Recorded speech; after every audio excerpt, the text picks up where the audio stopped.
வணக்கங்களே, Cuddalore TV நேயர்களுக்கு அன்பு வணக்கங்கள். இப்போ நம்ம பார்க்க போகிறது வார ராசி பலன் 1ஆம் தேதியிலேருந்து 7ஆம் தேதி வரை எப்படி இருக்க போகுது நான் பார்க்க போகிறோம். எப்போதும் சொல்கிறதான் லக்னத்துக்கு பாருங்கள். ராசிக்கு பார்ப்பதை விட லக்னத்துக்கு பார்க்கறது ரொம்ப சூப்பராக இருக்கும். அதுக்கப்புறம் முதல்ல வர்றது புது பலன்கள். அதுக்கப்புறம் உங்களுக்கு வந்து தசாபுத்தி பலன்கள் வரும். ஸோ அந்த தசாபுத்தி பலன்கள் வரும்போது உங்களுக்கு என்ன தசாபுத்தி அந்தரங்கள் வருதோ அதையும் மிங்கிள் பண்ணி பார்க்கும்போது ரொம்ப பர்ஃபெக்டாக இருக்கும். இந்த வீடியோட எண்டில் டிப் ஆஃப் த வீக் இருக்குது, மறக்காமல் பாருங்கள். கும்பராசிக்கு வந்து பார்த்திங்கன்னா உங்களுக்கு ராசி அதிபதி ராசியிலே இருக்கும்போது அதுவும் வந்து சனி குருடைய சாதனமும் சொத்துக்கள் வாங்குறதுக்கான வாய்ப்புகள் ரொம்ப நல்லா இருக்குங்க. ஸோ சொத்துக்கள் விஷயங்கள் வந்து ரொம்ப சிறப்பான பலன்களை கண்டிப்பாக எதிர்பார்க்கலாம். புதிய சொத்துக்கள் வாங்குறது சொத்துக்கள் அமைவதற்கான வாய்ப்புகள் ரொம்ப நல்லா. ஏன்னா வந்து அந்த 2 அதிபதி எங்களுடைய சாரத்தில் வந்து ராசியாதி வரும்போது வரும். ஸோ அது அம்மா ஏதாச்சும் கோச்சிக்கிட்டு போயிருந்தாங்கன்னா கூட அவங்க அம்மா அப்பாலாம் வந்து வீட்டுக்கு வந்து இணைவதற்கான வாய்ப்பு இல்லை, வந்து பேசிட்டு போகிறதுக்கான வாய்ப்புலாம் ரொம்ப நல்லா இருக்குது. மற்றபடி வந்து பார்த்திங்கன்னா 2 அதிபதி வந்து நாளில் இருக்கும்போது புதிய சொத்துக்களில் வந்து சிறப்பான பலன்கள் இருக்கும். ஏதாவது லோன் போட்டு ஒரு வண்டி வாகனம் வாங்குறது, சொத்துக்கள் வாங்குறதுக்கான வாய்ப்புகள் ரொம்ப சிறப்பாக இருக்குது. 3ஆம் அதிபதியான செவ்வாய், ஸோ 10ஆம் அதிபதியான செவ்வாய் வந்து சுக்கிரனுடைய சாரத்தில் போகும்போது நிறைய வருமானங்கள் வர்றதுக்கான வாய்ப்புகள் இருக்குது. சொத்துக்கள் பிரிவினைகள், பாக பிரிவினைகள் மூலியமாக ஒரு நல்ல பலன் கிடைக்கிறதுக்கான வாய்ப்பு ரொம்ப நல்லா இருக்குது.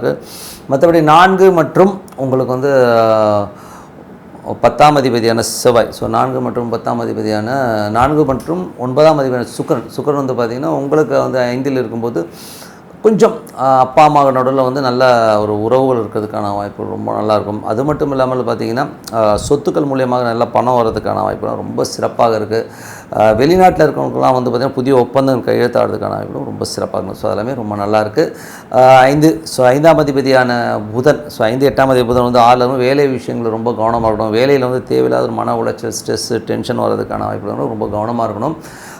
வேலை வாய்ப்புகள் வந்து நல்ல ஏற்றங்கள் தான், தேவையில்லாத டென்ஷனை வந்து மண்டையில் போட்டுவிட்டு ஓட்டுறதை வந்து தவிர்க்க முடியாது. ஸோ அதுக்கப்புறம் உங்களுக்கு வந்து 7ஆம் அதிபதி, ஸோ 7ஆம் அதிபதியான சூரியன் வந்து உங்களுக்கு 5இல் இருக்கும்போது கணவன் மனைவி உறவு ரொம்ப சிறப்பாக இருக்கும். ஸோ நல்ல ஒரு நல்ல லாபங்கள் பார்ட்னர்ஷிப் சம்மந்தமான விஷயம், நல்ல லாபங்களும் கணவனால் மனைவிக்கோ மனைவியால் கணவனுக்கோ நல்ல லாபங்கள் வருவதற்கான ரொம்ப சிறப்பாக இருக்குது. 6ஆம் அதிபதியான சந்திரன் வந்து சிறப்பான ஒரு விஷயத்தில் இருக்கும்போது புதன் வியாழன் வந்து பெருத்த லாபங்கள் வருவதற்கான வாய்ப்பு, வேலையில் நல்ல ஏற்று நல்ல லாபங்கள் வருவதற்கான வாய்ப்பு ரொம்ப சிறப்பாக இருக்குங்க. அதுக்கப்புறம் 8ஆம் அதிபதியான புதன், ஸோ 8ஆம் அதிபதியான புதன் வந்து பார்த்திங்கன்னா 6இல் இருக்கும்போது தேவையில்லாத ஒரு மன உளைச்சல் வரும். ஸோ அதனால் வந்து கொஞ்சம் கவனமாக இருக்குங்க. அதுவும் வேலையில் இருக்கவங்க வந்து கொஞ்சம் கேர்ஃபுல்லாக இருங்க. ஏதாவது அதீத வேலை பழுக்கிற காரணமாக ஏதாவது பக்கத்தில் வேண்ட போனோம்னிங்கன்னா போட்டு கொடுக்கறதுக்கான வாய்ப்பு ரொம்ப கவனமாக இருக்கணும்.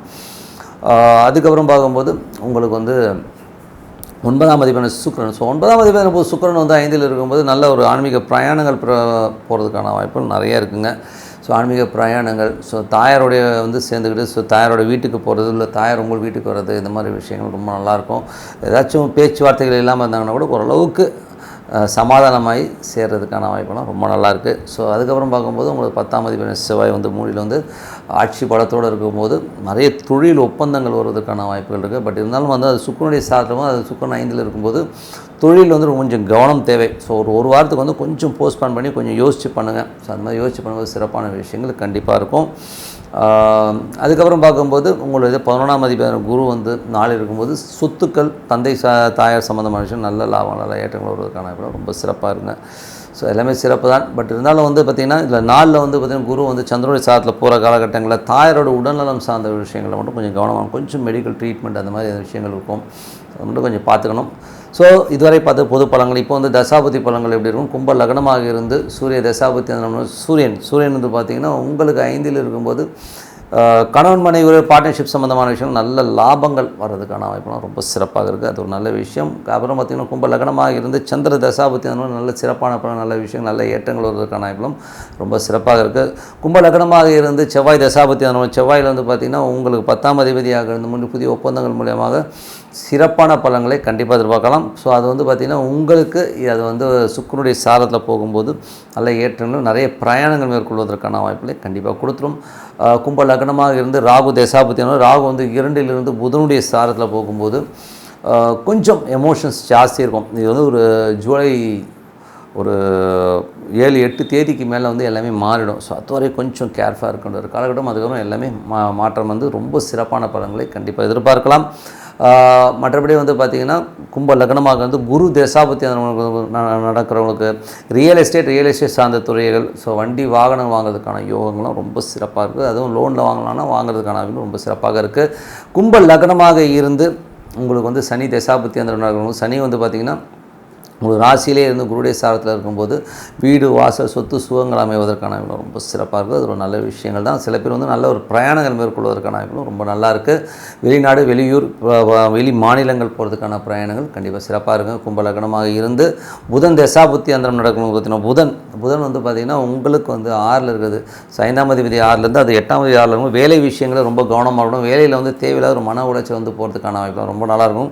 கொஞ்சம் பார்த்து நடக்கணும். குழந்தைகளுடைய விஷயங்கள் வந்து பார்த்திங்கன்னா குழந்தைகளுடைய பேச்சுவார்த்தைகள் கொஞ்சம் மன உளைச்சல் கொடுக்கறதுக்கான வாய்ப்புகள் கொஞ்சம் கவனமாக இருக்கணும். அதனால் வந்து கொஞ்சம் நிறைய வாக்குவாதங்கள்லாம் வந்து தவிர்த்துக்கிறது ரொம்ப ரொம்ப நல்லது. கும்ப லக்னமாக வந்து கேது தசாபுத்தி அந்த கேது வந்து 8ல் இருக்கும்போது ரொம்ப கவனமாக இருக்கணும். ஏதாவது வம்பு வழக்குகள் வர்றதுக்கான வாய்ப்பெல்லாம் இருக்குது. அது வேலையில் வந்து ஏதாவது சிக்கல்களோ இல்லை கடன் சம்மந்தமான விஷயங்கள் வந்து ஒரு மன உளைச்சல் வர்றதுக்கான வாய்ப்புகளும் ரொம்ப ரொம்ப கவனம் தேவைங்க. ஸோ கொஞ்சம் பார்த்து நடந்துக்குங்க. அதுக்கப்புறம் பார்க்கும்போது உங்களுக்கு வந்து கும்ப லக்னமாக வந்து சுக்கிர தசாபுத்தி அந்த சுக்கிரன் வந்து பார்த்திங்கன்னா நல்ல ஏற்றுக்கு நல்ல லாபங்கள் வருவதற்கான வாய்ப்புலாம் ரொம்ப சிறப்பாக இருக்குது. சுக்கிரன் வந்து பார்த்திங்கன்னா ஒரு 4 9ஆம் அதிபதி உங்களுக்கு வந்து 5ல் இருக்கும்போது நல்ல விஷயங்களை கண்டிப்பாக கொடுத்துருவாருங்க. அதுவும் குருடைய சாரத்தில் இருக்கும்போது பெருத்த லாபங்களை அளித்துறது பெரும் பணம் வருவதற்கான வாய்ப்பு ரொம்ப சிறப்பாக இருக்குது. ஸோ நல்ல விஷயங்கள்லாம் நடக்கணும்னா ஒரு பிரார்த்தனை அவசியம். மனதார இறைவனை பிரார்த்தனை பண்ணுவோம். கண்டிப்பாக அடுத்த லெவல் போகிறதுக்கான ரொம்ப சிறப்பாக இருக்குது. Tip of the week. So tip of the வீக்கில் வந்து பார்த்திங்கன்னா வக்ர கிரகங்கள் என்ன பலன் தரும் அதை பற்றி தான் பேச போகிறோம். ஸோ மேஜராக வந்து பார்த்திங்கன்னா வக்ர கிரகங்களை பற்றி நிறைய பேர் வந்து நிறைய விஷயங்கள் சொல்லலாம். ஸோ 8ல் வக்ரமானோம்னா நமக்கு வந்து அந்த கெட்ட பலன்கள் நடக்காது, இந்த மாதிரிலாம் நிறைய விஷயங்கள்லாம் இருக்குது. பட் ப்ராக்டிக்கலாக சொல்ல போனோம்னா வக்ர கிரகங்கள் என்ன மாதிரி வேலை செய்யுங்கிறத முதல்ல புரிஞ்சுக்கங்க. ஏன்னா வந்து தேவையில்லாத ஒரு மனக்குழப்பத்தை வச்சுட்டு அப்படி சொல்லிட்டாங்க இப்படி சொல்லிட்டாங்க, சனி வந்து வக்கரமாகுது, இன்றைக்கி வக்கரமாகுது, அது ஆகிடும் இதாகிடும்னு சொல்லிட்டு எமோஷன்ஸில் இருக்க வேண்டிய அவசியமே கிடையாது. ஸோ மேஜராக வந்து வக்ர கிரகங்கள் எப்படி வேலை செய்யும்னா, உங்கள் ஜாதகத்தில் உங்கள் ஜனனகால ஜாதகத்தில் வந்து சனி வந்து இப்போ சப்போஸ் இப்போ சனி வக்கரமாகுது இல்லையா, அதுக்கு உதாரணமாக சொல்கிறேன். சனி வக்கரமாக இருக்குதுன்னு வச்சுப்போமே, அப்போ தான் இந்த சனியுடைய விஷயங்கள் வந்து வக்கரமாக இருக்கிற இடத்த வச்சு பலன் தரும். இப்போ உதாரணத்துக்கு சொல்ல போனோம்னா எப்படி சொல்கிறது, கடக ராசிக்காரர். ஸோ கடக ராசிக்காரர்களுக்கு வந்து பார்த்தா இப்போ 8ல் சனி இருக்குது. ஸோ 8ல் சனி இருந்தால் ஐயோ அஷ்டம சனி ரொம்ப படுத்திடும் ரொம்ப பாடாப்படுத்திடும் அப்படி இப்படிலாம் சொல்லுவாங்க. ஸோ அது படுத்துமா அப்படின்னா எல்லாருக்கும் படுத்தாதுங்க. இப்போ சனி வந்து இப்போ நார்மலாக போகும்போது யாருக்கெல்லாம் நார்மலாக அவங்க ஜனனகால ஜாதகத்தில் இருக்கோ அவங்களுக்கு படுத்தும். பட் உங்களுக்கு சப்போஸ் உங்கள் ஜனகால ஜாதகம் நீங்கள் பிறந்தபோது இருக்கிற ஜாதகத்தை வந்து சனி வக்கரமாக இருந்து நீங்கள் கடக லக்னமாக இருந்து இப்போ சனி வக்கரமாகி இப்போது கோச்சாரத்தின் சனி வக்கரமாகுது பார்த்திங்கன்னா அப்போ தான் உங்களை வந்து எஃபெக்ட் பண்ணும். ஸோ அப்போ வந்து பார்த்திங்கன்னா கொஞ்சம் டென்ஷன் கொடுக்கும். இப்போது வந்து பார்த்திங்கன்னா சனி வந்து பிரச்சனையை கொடுப்பாங்கன்னா கிடையாது. ஏன்னா வக்கரமாக போனால் அது குருடைய சாரத்தில் போகும்போது அந்த குருடைய நட்சத்திரத்தில் போகும்போது நல்ல லாபங்களை கொடுத்துரும் அந்த வக்கரம். ஓகேங்களா, எப்போது உங்களுக்கு பெரிய லாபங்களை கொடுக்கணும் அந்த வக்கரம் உங்கள் ஜனகால ஜாதகத்தில் இருக்கணுங்கிறது தான் முக்கியமான விஷயம். அது மட்டும் இல்லாமல் இது இந்த பிளானட் மட்டும் இல்லை, குருவாக இருக்கட்டும், சனியாக இருக்கட்டும், எந்த பிளானட் புதனாக இருக்கட்டும், சுக்கிரனாக இருக்கட்டும், உங்கள் ஜனகால ஜாதகத்தில் வக்கரமாக இருக்குன்னா கண்டிப்பாக அது கோச்சாரத்தில் இப்போ நடைமுறையில் வந்து வக்கரமாக இருக்கும்போது அந்த பலன் நல்ல பலனையும் கெட்ட பலன்களையும் அப்போ தான் கொடுக்குமே ஒழிய எப்போதுமே வக்கர பலன்கள் வந்து வக்கர கிரகங்கள் வந்து எப்போதுமே நெகட்டிவான பிளானட்டும் பலனும் கொடுக்காது, பாசிட்டிவான பலனையும் கொடுக்காது. உங்கள் ஜாதகத்தில் ஜனனகால ஜாதகத்தில் கண்டிப்பாக வந்து வக்கரமாக இருந்தால் அது வக்கரமான பலன் கொடுக்கும்.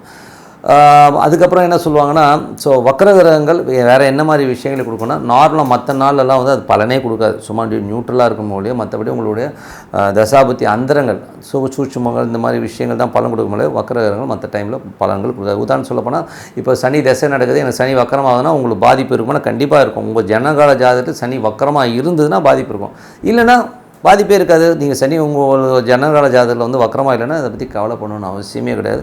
அதனால் தேவையில்லாத ஒரு மனக்குழப்பத்தெல்லாம் போட்டுக்கிட்டு யூடியூப்பில் வந்து அதை போட்டுறேன் இதை பண்ணுறேன்னு சொல்லி போட்டுக்கிட்டு மாட்டிக்காதீங்க.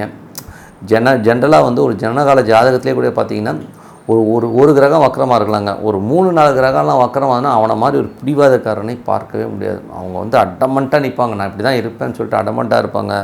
அதனால் வக்கர கிரகங்களுக்கு வந்து ரொம்ப டஃப்பு. அதே மாதிரி திருமண பொருத்தத்துலேயும் பார்த்திங்கன்னா அந்த வக்கர கிரகங்களுக்கு வக்கர கிரகம் உள்ள ஒரு ஆண்மகனை வந்து நம்ம சேர்க்கும்போது அது சிறப்பான ஒரு பலன்களை கண்டிப்பாக கொடுக்கும். ஏன்னா ஒரு வக்கர கிரகத்தோடு சேரும்போது ஒரு நல்ல ஒரு அந்யோன்யத்தையும் நல்ல ஒரு வளர்ச்சியும் கொடுக்கும். அதனால் வக்கர கிரகம் வந்து எல்லா ஜாதகத்தையும் எப்போதும் வேலை செய்யாது. அது கோச்சாரத்தில் அதாவது தற்போதைய கிரக நிலையில் அது வக்கரம் அடையும் போது தான் வரும்ன்றது தான் உண்மையான விஷயம். மற்றபடி வந்து இதை பற்றி ஒன்றும் பெருசாக எடுத்துக்க வேண்டிய அவசியம் இல்லைன்னு சொல்லிட்டு உங்களிடம் விடைபெறுவது உங்கள் லட்சுமி நாராயணன். நன்றி, வணக்கம். கடவுள் அருள் டிவியை பார்த்தமைக்க நன்றிகள். மேலும் இது போன்ற தகவல்களை தெரிந்து கொள்ள கடவுள் அருள் டிவியை சப்ஸ்கிரைப் செய்யுங்கள். மறக்காமல் பெல் ஐக்கானை கிளிக் செய்யுங்கள்.